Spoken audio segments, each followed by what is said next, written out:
السلام علیکم دوستو، میں ہوں آپ کا دوست شیخ افاق احمد قریشی، اور آج جو کہانی میں آپ کے ساتھ بیان کرنے جا رہا ہوں اس کا نام ہے شیخ چلی اور بنیے کی کہانی۔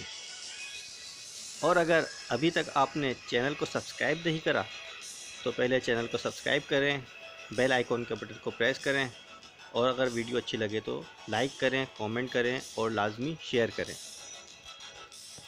پھر ہوا یوں کچھ کہ شیخ چلی نے ایک بنیے سے کچھ روپے ادھار لیے تھے، مگر لٹانے میں دیری پہ دیری کر رہے تھے۔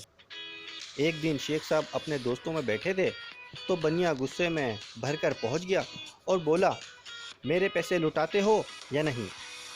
شیخ صاحب نے اسے آرام سے بیٹھنے کو کہا اور پھر بولے، میرے ذمے تمہارے کتنے روپے بنتے ہیں؟ بنیا بولا، 45 روپے۔ شیخ صاحب نے کہا، 45 یعنی 5 اور 40؟ اچھا، ان میں سے 15 تو میں ہفتے بھر میں ادا کر ہی دوں گا۔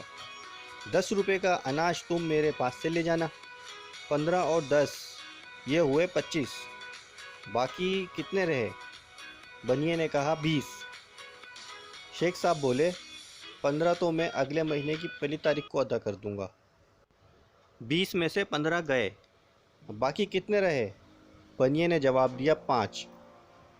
شیخ صاحب نے جیب سے 5 روپے نکالے اور بنیے کو دے کر کہا،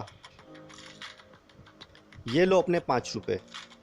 لیکن تمہیں شرم نہیں آتی کہ تم نے اتنے سے 5 روپوں کے لیے مجھے اتنے لوگوں میں ذلیل کیا؟ اب میرا منہ کیا دیکھ رہے ہو؟ تمہارا حساب بے باک ہو گیا ہے۔ روپے جیب میں ڈالو اور یہاں سے دفع ہو جاؤ، لیکن یہ یاد رہے کہ اب مجھے عمر بھر منہ نہ دکھانا۔ میں تم جیسے بے ادب لوگوں سے کوئی واسطہ نہیں رکھنا چاہتا۔